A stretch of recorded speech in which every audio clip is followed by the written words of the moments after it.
demon of romance, by which I ought to produce at least 50 3-volume novels per annum. But here I am in a fix. Oh, do I hesitate to summon my spiritual advisor here to my aid? Certainly not. Now for the incantation that will summon him here.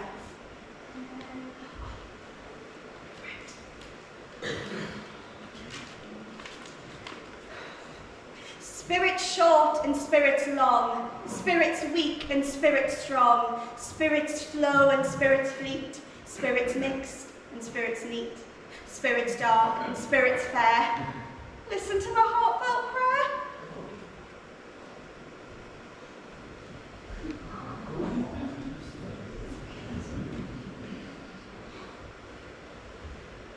What do you want of me? I need your help. I have just finished my first volume of The Darkness and the Light, and I cannot get on with the second. And by our compact, you gave me leave to summon you here if I ever found myself in difficulty, and you said you would help me out of it. Having employed the characters whom I have mentioned, the virtuous governess, the Sunday school teacher, the detective, the wicked baronet, and the evil fiend with the auburn hair? I have. You have made the Sunday school teacher in love with the virtuous governess, and the virtuous governess persecuted by the wicked baronet. You have also made the evil fiend in love with the Sunday school teacher. Head and ears.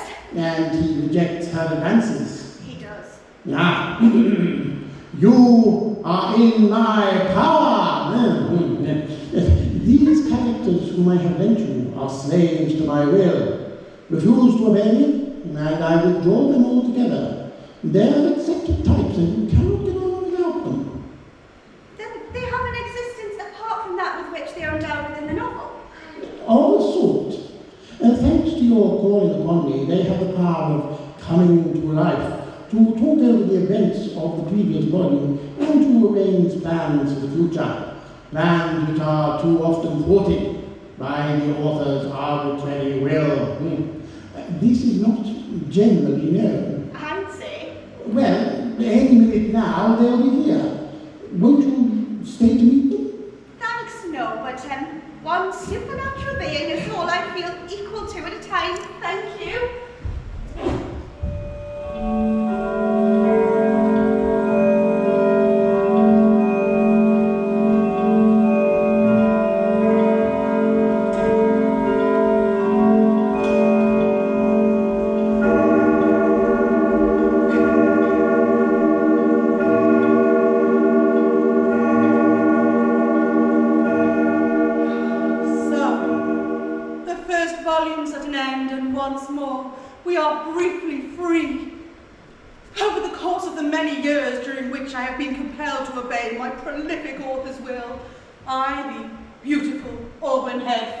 Sensational fiction, have worked my wicked way through no less than 75 sensation novels.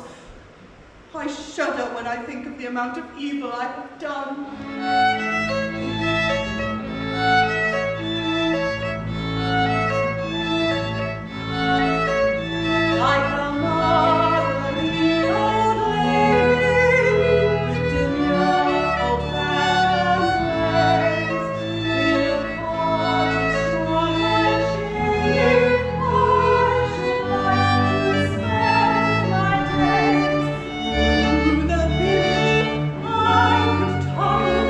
To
This is a melancholy meeting. It is.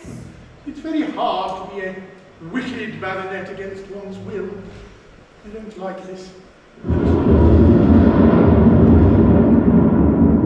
Shy, timid, nervous man, and I don't feel at all comfortable in this place.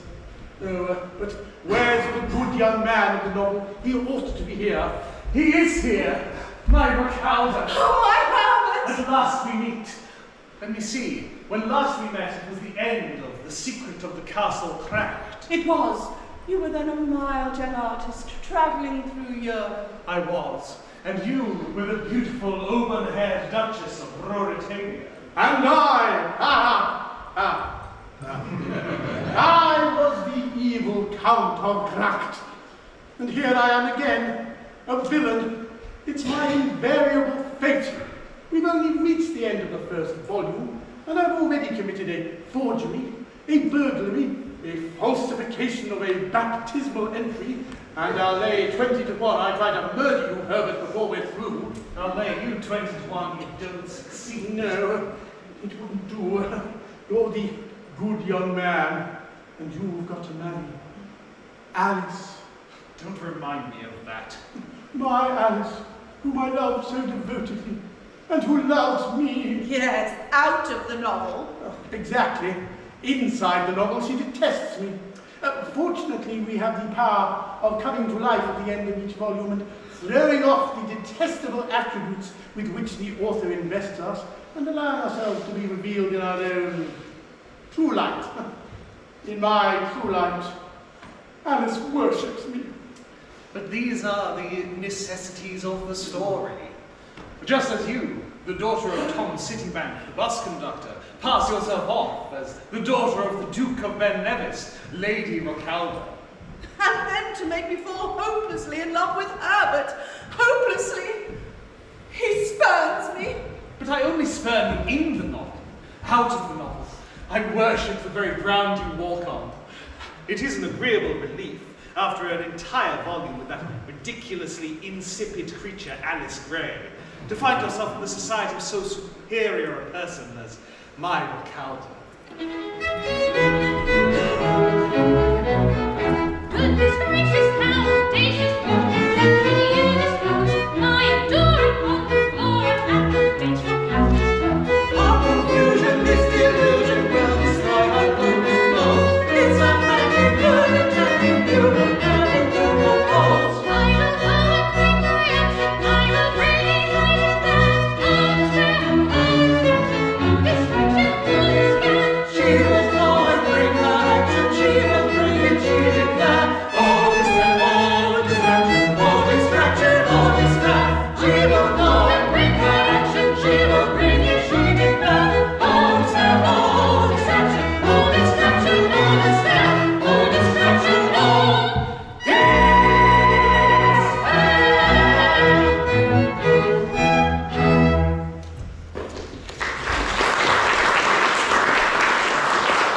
Now look here, Alice. I've been mooning over you throughout the entire length of a whole volume. Do, for goodness sake, allow me to enjoy myself during the brief moments of relaxation that are permitted me between the volumes. My good sir, don't for one moment suppose I intend to interrupt you. Let us make the most of these happy intervals, for I'm sure I will marry you at the end of the third volume. Horrible prospect. But Alice, he may not marry you after all. He may prove unworthy of you. It's not likely. I'm dreadfully good. I feel it. Oh, when the author sets you on to persecute me with your intentions and contrive all sorts of plans to carry me off and marry me against my will, she little dreamt how ardently I hoped your nefarious schemes would be successful. But no, that irritating fellow always appears to balk your plans. Let's see what we've been up to. Miss Alice, I love you dearly, but I fear your stony-hearted guardian will never relent. That's me. They were alone with the moon. They felt the throbbings of each other's hearts, which beat like rival watches wound up in each other. He drew her gently towards him and reached as if to imprint a solitary kiss. And then... Oh, he was gone. I heard footsteps and ran, that you might not be compromised. It was very considerate.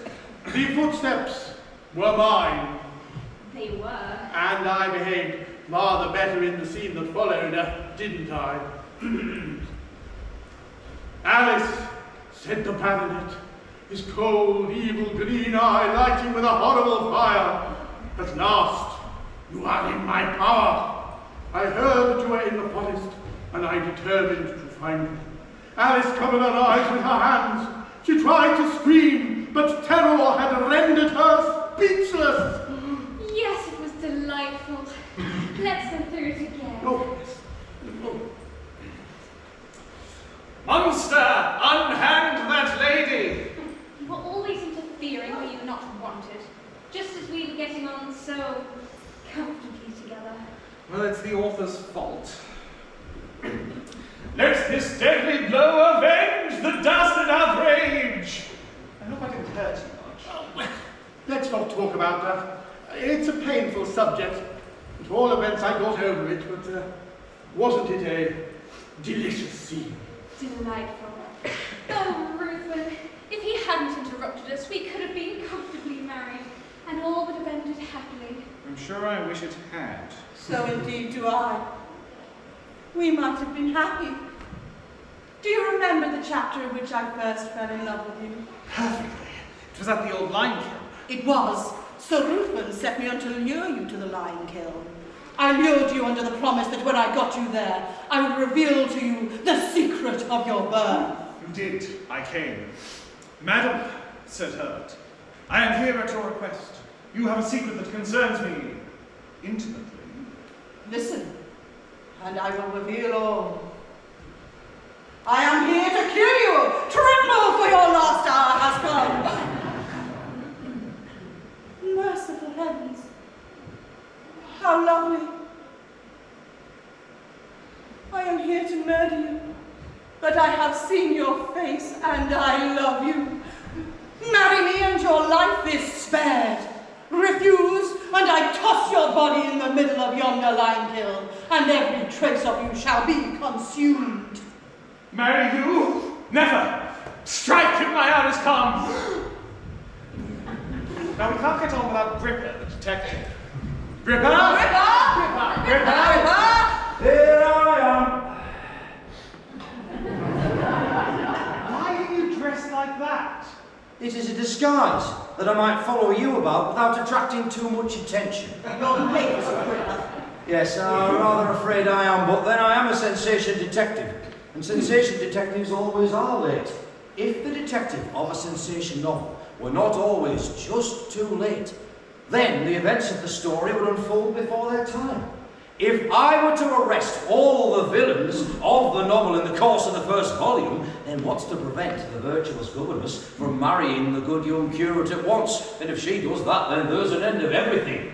Why, of course, if Gripper hadn't been just too late throughout the first volume, then all would have ended at once. I would have been married to the man of my dreams and been miserable for like 50 pages of it. My dear Gripper, we ought to be very much obliged to you. The longer you can delay that catastrophe, the better pleased we all shall be.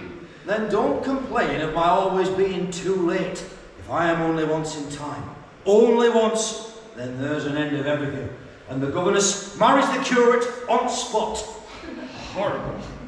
I hate you more than ever. But fear not, dear Ruthven. After all, the author may intend us for each other.